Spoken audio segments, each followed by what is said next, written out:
Malobombo Kanabino, ils a émission Oyo, les messagers, proverbe 30-30, messieurs, grand combattant, monsieur Songo Didier Aipone, Oyo, Azali Bongo, Mobundelimbo Kamonene, Mokambi à Sentinelle TV, et à Soulevaga, population, Poto Bimalibanda, Tobengana, occupation.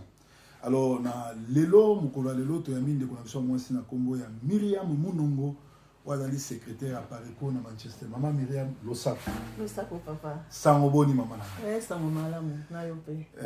Na sepeli ko yamba yo na yoki sangono makasi yoza secrétaire monene na Pareco à na Manchester. Boni activité à partie. Ouais, activité eza malamu ezokendi malamu na ngoli ya Nzambe toujours. Mais na rythme toujours ya Pareco. Ah OK, na rythme Pareco mais na yoki que bo changer cap ou bien boni bo sala alliance. Na fallu pour un soulèvement populaire ou bien les Camerounais en tout cas, pour changer, c'est trop dur. Bon, juste toujours soutenir l'idée. Il y a Martin Fayoulou, où ils ont idée où apparaît déjà à Zalakanango, à Salanango, appelle dans tous les politiciens bayandé pour rejoindre apparaît. Mais le et c'est mon avis, c'est ton dernier parce que tout le monde est qu'on a vu sur Martin Fayoulou, a toujours la même idée où apparaît pas le baraké comme soulèvement populaire pour te libérer Mboka. Mais maman Nambiso Myriam Mounongo. Oui. Bah, changer président. Félix Tshisekedi, Congolais des pères et des mères. Seulement sous populaire point. Papa, Koloba va changer président Ezali et Loko. Et Loko moi peut changer mais en réalité. Comment on a Félix Oyo Azala qui moi na Otata na ya Bundeli Bitumba pendant 37 ans. Na lit ya nini Oyo ya IDPS. Le loto mona Félix a dit qu'on dit ma d'accord, qu'on dit ma kosa la mariage yena Hippolyte Kanambe.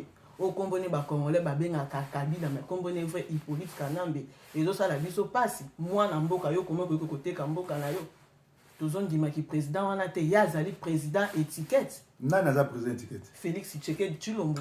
Donc Kabila zo ko yo no ba Kabila zo continuer ko diriger mboka. Bien sûr Kabila zo continuer ko diriger mboka ti lelo ya zali mwana bitinga Kabila.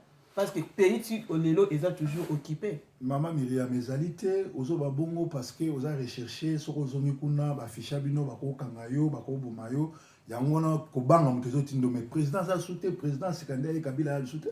Papa kolobate ke non ndenge na kimamboka na premièrement na kimamboka na ne sengote na kimamboka na pasi po te bi akoma ke mboka na biso eza occupé na ba Rwandais.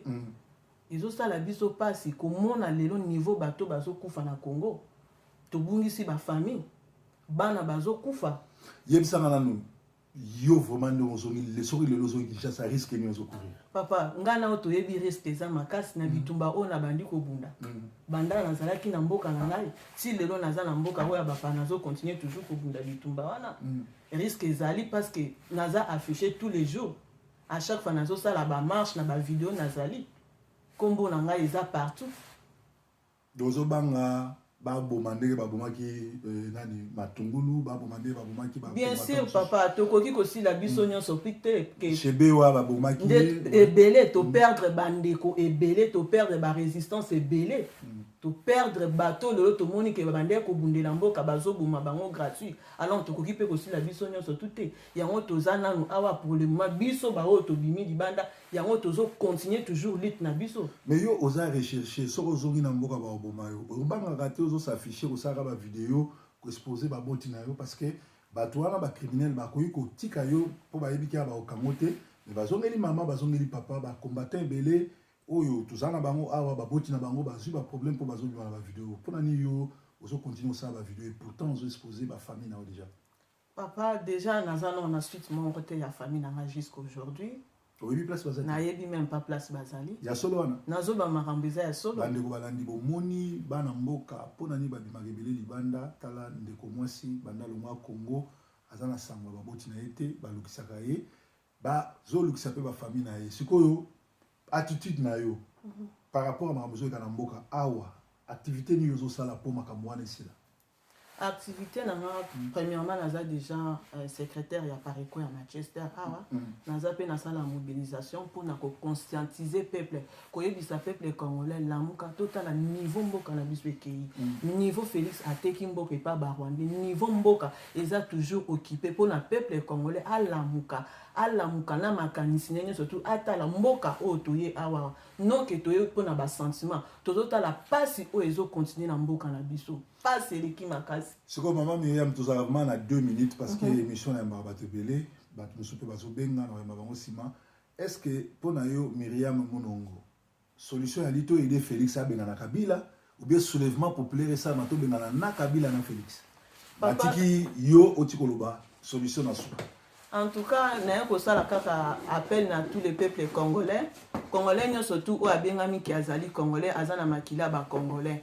Que ce soit dans pays où yo zali, en Europe, en Amérique, en Afrique, en Asie, zoa conscience, telema, tala mboka ndenge kei, tala Félix Tshilombo ndenga kabimbo kanabiso, tala bakor ye oya kende ko signer, mariage oya ndimi na FCC. Lelo oya ke kolobake nani pardon Kabila a commis partenaire na ye abanda ko rendre Kabila hommage akenda ko s'incline devant na Kigali kuna kumbela ba mort a bosani combien de milliers de Congolais au bakufi a bosani yango peuple congolais ndenge tolobake loko moko tala simazonga moto donc tala mboka na yo place niveau ekei telema boya elongo boya ko rejoindre appareil ko poto sala soulèvement populaire to bengana Félix Tshilombo na Kabila na occupation équipé mboka na biso to nettoyer bango ba libérer mboka na biso poto te bandenge nini to ko sala na mboka na biso ekende malamu ingeta